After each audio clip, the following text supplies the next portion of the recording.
Mumpung masih muda, baiknya kita tuh harus jadi orang yang spesialis di bidang tertentu atau generalis, bisa semuanya. Nah, ini saya juga pernah sih merasakan hal itu pada saat saya jadi mahasiswa. Saya pikir ya, kira-kira saya ini mau terkenalnya di bidang apa lah ya kan.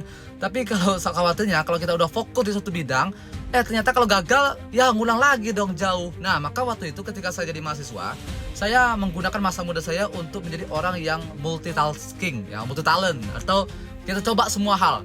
Saya menulis buku, ya kan. Kemudian saya jadi organisatoris, saya jadi aktivis. Saya terakhir itu jadi presiden BEM di kampus saya. Kemudian saya juga pernah ikut lomba pidato. Nah, itu saya kuasai semua tuh. Jadi di bidang public speaking, di bidang kepenulisan, kemudian di bidang organisasi. Bahkan saya juga mencoba keberuntungan di bidang olimpiade. Kebetulan saya juga mahasiswa fisika, ya kan. Nah, saya coba-coba tuh. Ada yang berhasil, ada yang enggak. Nah, yang berhasil ini adalah yang di bidang organisasi. Akhirnya ya alhamdulillah karir saya terus, dan akhirnya saya dikenal sebagai orang yang aktif organisasi. Dan tidak hanya itu, ketika saya jadi aktif organisasi, saya coba untuk terus mengembangkan skill public speaking saya. Nah, saya fokus ke bidang motivasi.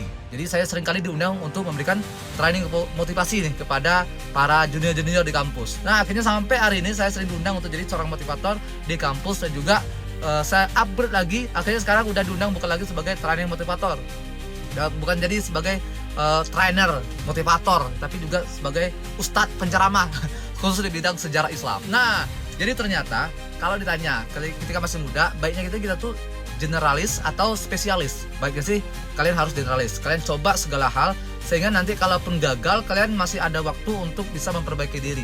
Nah, kalau kita spesialis di awal, khawatirnya kalau gagal kita agak sulit tuh mau move on. Nah, jadi oleh karena itu, gunakan masa muda kalian untuk terus mengupdate diri kalian. Carilah kira-kira kita tuh mau atau cocoknya di mana, mau terkenalnya di bidang apa, kuasai aja semuanya. Mana tahu nanti beruntung. Cakep.